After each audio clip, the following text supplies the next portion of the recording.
নমস্কার, blog by পূর্ণিমা আরেকটি ব্লগে আপনাদেরকে স্বাগত। সকাল বাজে এখন 8:30। আজকে কিন্তু ওয়েদারটা ভীষণ ভালো। কদিন ধরে তো প্রচণ্ড গরম ছিল কলকাতায়। তা এর মধ্যে কয়েকদিন বৃষ্টি হয়েছে, বৃষ্টি হওয়ার কারণে ওয়েদারটা বেশ সুন্দর হয়ে গেছে। তো সকালে 1 কাপ চা করলাম, চা করে নিয়ে এখন একটু চা খাই। সকালের দিকেই চা খাই, বিকালের দিকে আমার আর ভালো লাগে না। তো এই ছোটো ছোটো গাছগুলো দেখছেন ব্যালকনিতে, সবুজ করে রেখে দিয়েছি এখানটায়।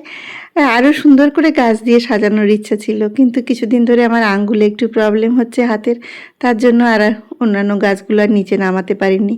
ছাদ বাগানে তো প্রচুর গাছ রয়েছে, সেটা আপনাদের মাঝে মাঝে দেখাই। আর এখানে সুন্দর একটা বেলফুল গাছ রয়েছে, সেই গাছে একটু খাবার দেবো। আর ওই যে দেখুন সামনে বাড়ি দিদি জানলায় বসে রয়েছে। এইখানে সকালে এসে 1 কাপ চা নিয়ে বসি আর দিদির সাথে একটু গল্প করি। এখানে দিদি সামনের বাড়ি, দিদি একটু বারান্দায় আসে, এখান থেকেই আমি কথা বলি। এই যে আমার এই ব্যালকনির নিচেই আমার রাস্তার ঠিক ওপারে দিদির বাড়ি। আর আজকে এই সমস্ত গাছগুলোতে একটু খাবার দেব। এটা আমি কিছু কলার খোসা ভিজিয়ে রেখেছিলাম, সেইগুলো আজ সমস্ত গাছে দেব। কলার খোসা ভিজানো এই জল দিলে গাছটা সবুজ সতেজ হয়ে থাকে এবং গাছগুলো খুব সুন্দর ফুলে ফলে ভর্তি হয়ে থাকে। তাই কলার খোসাগুলো যখনই আনে আমি কখনো ফেলি না, সবসময় এভাবে ভিজিয়ে পুরো গাছে আমি দিই কলার খোসাটা। আর এই দেখুন দিদি এসে গেছে যে বারান্দায়, দিদির সাথে এখানে বসে বসে আমিও কিছুক্ষণ একটু গল্প করি। সময়টা বেশ ভালো লাগে, দিদিরও ভালো লাগে। আর এই দিদি কিন্তু খুব মিষ্টি দিদি, খুব ভালো লাগে। সকালটা একটু এখানে দাঁড়িয়ে দাঁড়িয়ে দুজনে চা খাই আর একটু গল্প করি। তো আমি এখন এই চা খাওয়ার পরে এই যে ছোটো ছোটো গাছগুলো দেখছেন, এই কলার খোসা ভেজানো জলগুলো আজ সমস্ত গাছে এখানে এখন দেব। আমি এই কলার খোসা ভেজানো জল, চাল ধোয়া জল, পেঁয়াজের খোসা ভেজানো জল, এইগুলো সমস্ত গাছে দিই। বাইরের খাবারটা একটু কম দিই সাধারণত। তো আমি যখনই আমি টাইম পাই এই যে বাড়ির সবজির খোসা ভেজানো জল, এইগুলো সমস্ত গাছে আমি দিতে ভালোবাসি। এগুলো দিলে কি হয়, গাছের খাবারও পেয়ে যায় আর খুব ভালো হয়। তবে সেটা তো ছাদ বাগানেই রয়েছে, সবজির খোসা ভেজানো অনেকটা জল রয়েছে, সেগুলো আমি উপরে ছাদ বাগানে দেব। তো সকাল থেকে আজ আর ছাদ বাগানে গেলাম না। আজ আর কদিন ধরে তো বৃষ্টি হচ্ছে, তার জন্য ছাদ বাগানে যে সমস্ত গাছগুলো রয়েছে সব ভিজা, ভালো আছে গাছগুলো, তার জন্য আমার সকালে উঠে আর যাওয়ার দরকার হচ্ছে না। একটা কাজ আমার কম রয়েছে। আর এই গাছগুলোতে তো বৃষ্টির জলে ঝাপটা আসে না, যার জন্য একটু প্রতিদিনই একটু সকালে একটু স্প্রে করে ধুয়ে দিতে হয়। গাছের গোড়াতেও একটু জল দিয়ে দিই আর একটু সুন্দর করে স্প্রে করে ধুয়েও দিই, তাতে করে গাছগুলো সুন্দর সতেজ হয়ে থাকে।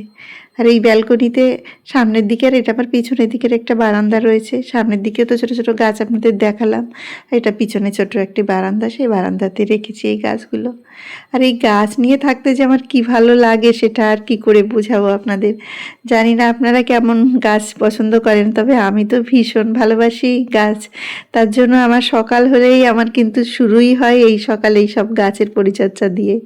তবে কিছুদিন ধরে তো আমি হাতে একটু প্রবলেম চলছে আঙ্গুলে, তার জন্য আমি বেশি করতে পারছি না গাছের সমস্ত কাজ। তার মধ্যে দিয়েও করছি। এই যে নিচ থেকে সবজিওয়ালা যাচ্ছে, ওর কাছ থেকে কিছু সবজি নিয়ে নিলাম। আর চিকেন কষা করে রেখেছি। ছেলে মেয়ে এখন কিছুটা আম গাছ থেকে পেড়ে নিয়ে এসছে, দেখুন আম পাড়া হয়েছে। সেই আমগুলোকে পারলে তো আবার অনেক সমস্যা, সব গুছিয়ে রাখা, সেই আমগুলোকে একটু ঠিকঠাক করে গুছিয়ে রাখা হলো। এই আমটা অনেকটা দেরিতে পাকে। এই যে কিছুটা আম পেকেছে, ভাবলাম আজ কিছুটা আমের আমসত্ত্ব দেবো। তো ছাদ বাগান থেকে কয়েকটা ডাঁটা তুলেছি, দেখুন কত সুন্দর মোটা মোটা ডাঁটা। তো পাশের বাড়ি কয়েকটা দেবো আর আমি কিছুটা খাবো। তো এই কিছুটা আম দিয়ে এখন একটু আমসত্ত্ব করে নিচ্ছি। আমটাকে একটু গ্রেট করে নিয়েছি, সেকে ভালো করে তারপর করেছি এই যে একটু কড়াইতে ভালো করে একটু জাল দিয়ে নিলাম, তাতে করে আমসত্ত্বটা খুব তাড়াতাড়ি সুন্দর বসে যায়। এভাবে টাইট করে একটু জাল দিয়ে নিয়েছি। এবার এটাকে থালায় করে আমি রোদে দিয়ে দেব।